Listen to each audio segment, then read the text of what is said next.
Welcome to Stoked, the podcast that helps adventure elopement photographers hit six figures and beyond in their businesses without hustling on social media. I'm your host, Megan McPhail, a former burnt-out emergency veterinarian that quit my hard-earned career to become an elopement photographer. Now I'm living a life I absolutely love, full of travel, adventure, and financial abundance, and I am hell-bent on helping you do the same. Are you ready to start booking out your calendar with dream couples in breathtaking locations and feeling genuinely stoked about your elopement photography business, life, and bank account? Then let's dive into this week's episode. Hey, it's your host, Megan McPhail, and today I have an amazing guest with me, Amanda Kluesner. She is an elopement photographer based in Lake Tahoe, California. She is also one of my members of the Elopement Photographer Mastermind. She's been killing it as an elopement photographer in Lake Tahoe, and I can't wait to share her story. Welcome to the podcast, Amanda. Hey, thanks for having me. It's wonderful to be here. Yeah, I'm so excited to talk with you because we have a very similar backstory, which is kind of what drew you to me. So, why don't you kind of share your story and how you went from corporate America, like a lot of us, you had a previous career. How did you become a full-time elopement photographer? Well, it was, 2020, I think the classic year for all of us. I went through a divorce and yeah, moved into a little tiny trailer, born and raised in Salt Lake City. And I just said, why am I here? I have no ties here anymore. So yeah, bought the little trailer, moved down and stayed with my grandma in northern Arizona, and then found myself in Tahoe through a lovely series of kismet events. And I was actually gonna leave photography behind. Like I had figured that was just like past life. I wasn't gonna find new clients in Tahoe. Like just a crazy thought. And Mm-hmm. then my current partner, he's the one who said, "Hey, you really should keep this going and, focus on weddings." It was crazy, like, the second that that was mentioned, it felt like I was thrown right into the wedding world here in Tahoe, and then, as I'm sure we'll get into, that slowly snowballed into moving and pivoting into elopements, which is, my absolute dream work, my life's calling, I'm confident of it, and it's been a cool ride. I love that. And the reason why our backstories are similar is because I also got divorced and lived in a camper. But Back what? yeah. And left my career and all that stuff. So, yeah, that was 2019 for me, so I was just a little ahead of Amanda, but that was one of the things that kinda drew you to working with me because you had this dream and you wanted to be a full-time photographer, you wanted to travel around, you wanted to live a more purposeful life, and you felt really drawn to photography, and your ex, what did he say? "That's not what real people do." Yeah, I wanted to do full time, travel around in a camper, and, yeah, I was told, "Real people don't do that. You work 9 to 5 and you retire," and I was not gonna let my soul be sucked with that. Yeah, screw that. Yeah, that's not what we do around here. We do not No. work 9 to 5s until we retire around here. So you really listened to your heart and your energy, and you followed that to Lake Tahoe. Tell us more about what drew you to elopements, because you could have just done weddings in Lake Tahoe and been quote unquote fine, making money, but you didn't wanna be a wedding photographer. Tell us about that. Right, yeah, I mean, when I was back shooting in Utah, I was doing it part-time, right, and I did, these backyard weddings. And one in particular, really stood out to me, it was a downpour. And instead of, freaking out, the bride was, super chill, walked down the aisle barefoot. I was Mhm. barefoot shooting it, and I was like, "This is pretty great." And then, shooting weddings here, yes, it's lovely, I've met some wonderful, beautiful couples, but it was when I was out hiking here and, out in nature and, at these beautiful locations and really serene spots, I'm like, this is what I need to be doing is having couples out here, showing them this beautiful spot, teaching them about this beautiful place and what the significance of Tahoe really is. And what I've quickly learned too is a lot of people have ties here, even if they don't live here full time. Like, when they were kids, they would vacation here a lot with their families, and being able to, like, spend that amount of time with them and listening to couples' stories and, like, more of their background rather than, like, "We've gotta get to dinner," or, "We've gotta get you, like, on the dance floor for your first dance." It was being able to be slow and intentional with my couples. I'm like, "Okay, this is 100% what I know what I wanna do. Now, how the hell do I get there? Like, how Yeah. do I get myself out there?" And yeah, that's where I was already, like, working with another coach. It wasn't working out the way that I wanted it to, and it was honestly down to you and another coach that was shooting elopements, and again, listening to my heart and my gut, and then again, seeing your story of how similar we were, I was like, "This is the one that I need to go with. I know it." And it was I mean, it was like a Hail Mary. I was at my last of my savings and I'm like, "I've gotta do this. I know I need to do this." Almost the millisecond that I signed up, I just felt like this wash of like, "Oh, I'm here." Relief. Yeah. Yeah. I love that. Yeah, and you had already invested in other education and you had this dream and it wasn't quite working out, but you still stuck it out. And instead of making excuses and being like, oh, I can just go back to corporate or I'll just shoot weddings or, maybe it's not meant for me or whatever our brain tells us, like, instead of giving up on this dream, you still figured out a way to make it work, which I think is really amazing because so many people don't do that. So many people give up on their dreams. And instead, you followed your heart and your energy over and over again from leaving Utah to move to Lake Tahoe to, quitting corporate, going full time photography. Like over and over again, you are like, okay, you're making these little baby steps but it's all towards this bigger pull that you're experiencing and you're going after it, which is so powerful. And then it worked out. So, how cool is that? It's wonderful, and it's like you said, it's like these steps don't have to be massive. They just have to be those little baby steps, and it looks different and it feels different for everybody, but then being able, like, today, looking back over the last 4 years, 3 years, I'm doing it, and it's a cool spot to be in. And it's been hard, don't get me wrong, like, there's been some really great moments, some really low moments, but I never wanted to quit, ever, Mhm. and it's because I know that I'm supposed to be here. Yeah. So, let's talk about the first elopement you ever booked. So, you joined me in the Elopement Photographer Mastermind. We give you the steps to do all this stuff. You've primarily shot weddings at this point. So, we gave you the confidence to be able to, like, book these elopements and plan them and have sales calls and all that kind of stuff. And then you finally shoot your first one in Lake Tahoe. Describe that feeling to us. Magic. I mean, there was a series of unfortunate events, like, I was supposed to go pick up the bride from their hotel, and it was on the North Shore. I live in South Lake, and 2 minutes before I was leaving, a bear had gotten in my car, and, like, we Lake live Tahoe back by a things. meadow. Yeah, Lake Tahoe things, and it was just sitting there. I'd left some peanuts in my car, which you're not supposed to do, obviously, Mhm. and, like, the passenger seat was completely soaked. So I had to, like, scramble, get towels and everything, make it so she wouldn't get her dress obviously soaked. But it was actually a cute story at the end.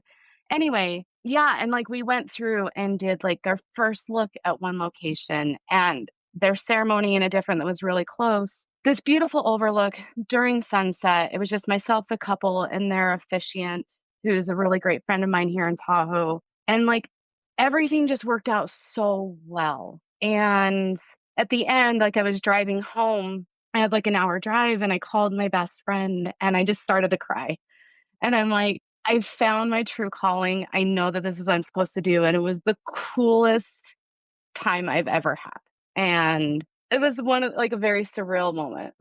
Yeah, and so all the hard work paid off, and, like, not only that, but you got that reaffirming feeling that this truly is what you want because so many people go after, elopements and they feel like it's more aligned with what they want, but they've never really truly done them before, or at least not like an all day one, like maybe they've shot little ones or a little wedding, like a backyard wedding, like what you were saying. There are like little things here and there that are kind of showing them that there's this different thing they could be photographing that could really align with them. But a lot of times, yeah, they're going after this dream without ever having totally photographed one before, not really knowing what it's going to be like. So then you get that reaffirming feeling afterwards, which is amazing. And you cry and all those things. Like, it's so cool to feel that, right? To like know you're on the right track. Yeah, absolutely, and I mean, I haven't looked back, and every single elopement I get, like, every inquiry, every time I get, like, a signed contract or I get, like, the after the feeling of, like I actually am sad when elopements are over, like, after my couple's day is done, because you get to know them, and, like, I visit these places a lot, and then just, like, I get to, like, experience them over and over again, but I want the couple to still be there. I'm incredibly grateful, and I try really hard not to take any of this for granted, and I it's a huge privilege and honor to be able to do this. Yeah, I love that. I agree. I mean, it really is like a special kind of person who is so drawn to this. So, what would you tell people that feel this pull to be elopement photographers, but are maybe talking themselves out of it? They're saying, there's already too many elopement photographers, or I can't make a living doing this, or I don't have enough Instagram followers. Like, whatever it is that they're saying to talk themselves out of this, even though they feel so aligned and pulled to do it, what would you tell those photographers? Oh, honey, do it. Do it. Like, one little step at a time. Don't listen to those voices in your head, listen to your heart. I mean, I don't have a big Instagram following. I think I still have under 900 followers. It might even be 700. I don't know. But I'm not the loudest voice. I'm not the biggest presence, but just do it, regardless of how it looks to you. You don't have to move out of state. You don't have to go through a massive life change, but if you're feeling the pull, there's a reason. And more than anything, follow it, listen to it, one little step at a time. Yeah. I feel like one of the best things I've done for myself is to listen more to my energy and my intuition and follow it because it never leads me astray. The only thing that has ever kind of like screwed up my life was ignoring that, right? And I know you feel the same way. Yeah, you feel like you're suffocating. For me also, like, I'm in a little bit of a lull in my business, and it was really scary. I mean, you heard all Mhm. the conversations, Mhm. but I'm also learning to embrace it, and there's a reason for it. I really firmly believe, and that is to get still and to get that clarity.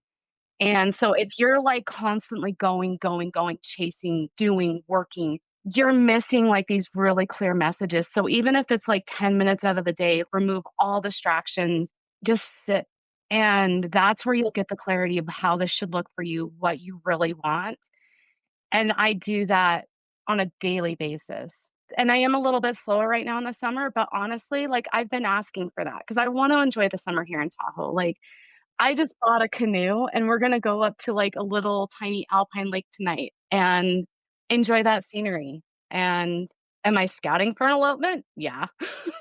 But but I get the Yeah. freedom to do that. Also, that's my job. I get to go out and, like, scout these beautiful places, Oh, yeah. and yeah, it's, again, such a privilege to do this. Yeah, and I think we can all of us elopement photographers can relate to going to cool places and planning in our heads how we're gonna shoot an elopement there. You can't turn it off. You Yeah. can't. I have elopements planned all over the world in my head, you know? Yeah, absolutely. But yeah, I love that, and I think we should also bring up that it's not all like, let's say you're following your energy and your intuition and your, you know, this pull, and I'm always, like, pointing to my chest when I talk about these things because it really does seem to, like, come from your chest, this, like, feeling that you're being pulled towards something and that you really want this thing that you're maybe talking yourself out of, but when you listen to it, it's great. But it's not always sunshine and rainbows and all that kind of stuff. And you kind of alluded to that because building a business is challenging. And I think you experienced that because last year you hit six figures of elopements in Lake Tahoe. And then the beginning of this year was a little slower with all the things that have been going on in the world. But you also were a little bit stretched thin last year. You get all these bookings, and Amanda's been working with me for a while now. So we've been through all the seasons together, and you get all these bookings, and you make that six figures. But with that comes a lot of work sometimes, a lot of stress, not knowing how to balance all the things yet because you haven't experienced that. And yeah, you wanted to slow down a bit. And then the universe kind of gave that to you. And I know we're kind of being a little woo woo, but I truly believe in this stuff these days because I see it all the time. But the universe kind of gave you some lessons to learn. And I think that's really important too when you're building a business, is that it's not just all upward trajectory. Like you start getting the inquiries and bookings, and then it's all just easy from there. There's still lessons to be learned. So do you want to talk about that at all? Yeah, that's a great point. Running a business is hard. And I remember one of the other creatives in the mastermind, she had said, I just want to go out and shoot pictures and just make pretty pictures. Yeah. And it was I don't know, also check your inquiry forms on a regular basis. I my submit button was hidden by an icon, and I think that led to me missing some inquiries. And yeah, I still don't have the amount of bookings that I was hoping to have, but yeah, last year I said yes to just about everything because I was foaming at the mouth, like, "Oh my god, gimme, gimme, gimme." But being able to have, whether it's within my control or not, this time to really step back, and that's where I learned you have to say no to things. You Hmm. have to take work that is really aligned with you, and I will get woo woo all day long. But there's power in saying no. There's power in this doesn't fit me, or but also I fully recognize that we need to eat and we have to live and we have to pay the bills. And I think I was in such that mindset of you have to constantly be producing. And I think that comes from years of corporate and being around that mindset of you have to constantly be achieving. You have to constantly move up the ladder or your worth is not as much as as high as it should be. And that's also been a very powerful lesson, is just because I'm not out shooting every Saturday doesn't mean that I'm not as worthy as these other creatives that are. And I absolutely am, and there is so much worthiness in taking that time to be out not shooting and taking care of your mental health, taking care of just not constantly having to feel like you've gotta just keep creating content, showing up where you don't wanna show up. And that's what I the biggest lesson I've learned these last, gosh, we're in June right now? Geez Louise. Yeah. I Cool. know. But yeah, this is the first year where I've had inquiries for bigger weddings, and I said, "Sorry, no." And now these planners know that I just shoot elopements, and I have lost dollars because of this. But what I've gained in replacement of those dollars, that to me is priceless.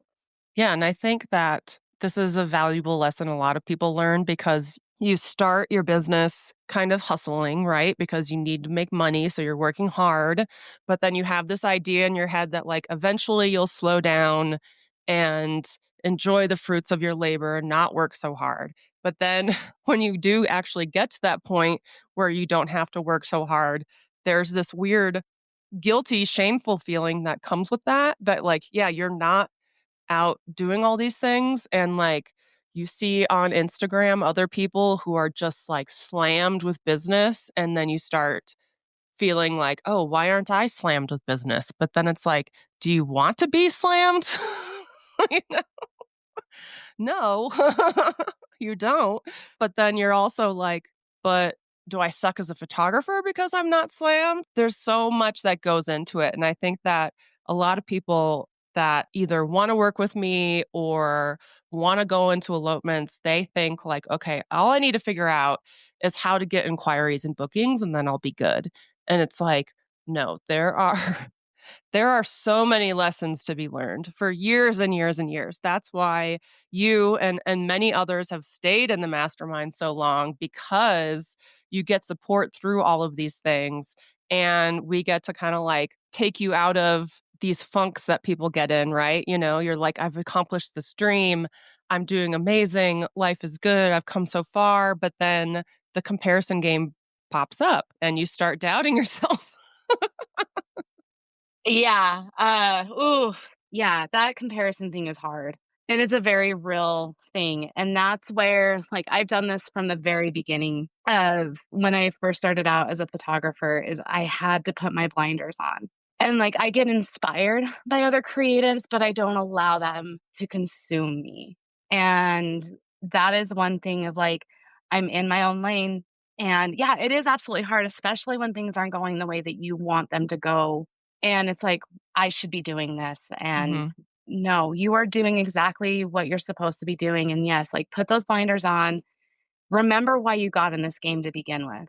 And that is a constant reminder. And like, no, the market's not saturated. No, you definitely deserve to be here. I deserve to be here. You deserve to be here. And just not letting that win. And keep pushing yourself. Like the only person you have to compete against is you, who you were yesterday, right? And if you think your work is shit, use that as a motivator to get better. I just bought myself because I'm also trying to stay off my phone. I would love to break up with it. I can't, no one can. But I bought myself a little point and shoot camera, like a 90s point and shoot Oh, camera. I And love that. I'm going to take it out, and that's what I'm gonna use to, like, take pictures with Mhm. and not have to worry about notifications, but really get back to the rawness and the realness of why I started photography. Yeah, there's just so many lessons that you need to learn along the way as far as, you know, work-life balance and what success means to you and, you know, ignoring the noise, putting your blinders on, not following trends, not thinking that you have to emulate somebody else in order to be successful. Like you get to do your own thing. You get to be your own person and people will hire you. You know? Yeah, And they'll hire you absolutely. because of all of those things. And obviously, like, having a coach and having that community too, like, one of the coolest moments for me recently is the photo critique. Have your photos critiqued. It is I mean, it's a tough pill to swallow sometimes, but I had my eyes opened very widely recently, and that there was a hill that I was gonna die on, and going through this photo critique completely changed that, and no longer will I die on the hill of not using presets. Oh. I was like, "What is this hill?" Yeah, and I'm not saying forever, like, just run out and buy all these presets, but there was a creative that I had followed for years, and they were like, "I don't use presets, blah, blah, blah," and I mean, from the, like, time I was just a newbie photographer, and yeah, they said that they never used presets, and so I thought, well, like, this person is so good at what they do, and they're, like, a famous photographer. So for years, like, a decade plus, I'm like, "No, presets are dumb," and then I bought 2 presets, and I was like, "Holy crap, my work looks so different," in a good way. Yeah, So, yeah, like, now I'm you can always fascinated with learn. things. Yeah, you never stop learning, and I think that that's cool, and being able to, like, change the mindset and also, like, learning from other people, right? But again, not being consumed, but learning and having that open-mindedness and that willingness to keep pushing yourself and to keep learning. It's cool. Yeah, so I do have the doors open to the Elopement Photographer Mastermind. So, I do wanna kinda end this by asking you, what would you tell people? Because I know you were terrified to join, uh, as all people are. It was a lot of money. You'd already spent money on other things, on courses, you know, it was kind of like a Hail Mary for you because your savings were even running out. But what would you tell people who are feeling this pull to elopements, have heard about the Elopement Photographer Mastermind, and are on the fence about joining? What would you tell them? Do it. Surround yourself with people who are like-minded, right? But they're wanting to push themselves to get better. Surround yourself with people who wanna see you succeed, wanna help you succeed, who are succeeding themselves, but who also are, like, willing to get vulnerable and share all the sides of this business. That has been the biggest tool for me is knowing I have this community of not competition. You have photographers in there that everyone shoots kind of like in the same place, and people are willing to share what they know about the spot. Or if, like, you're shooting in this spot for the first time, people are willing to give you, like, tips and tricks and, like, "Yeah, shoot here," or "What this is what you can expect," and yeah, I've been in there since 2023, I I think, think so. It's been a long October time. of 2023, yeah, Yeah. and, like, when my time came up, I'm like, "I wanna leave." Yeah.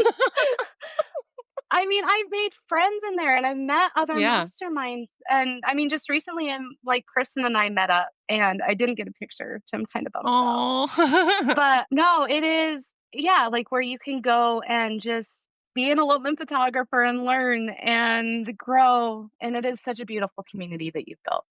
Aw, thanks. I love all my mastermind members, past and present.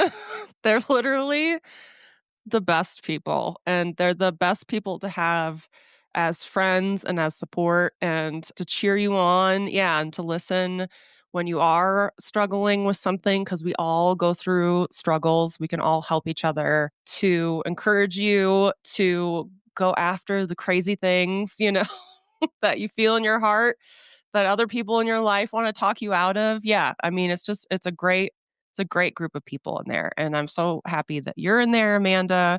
I don't ever want you to leave me. Likewise. Yeah, likewise.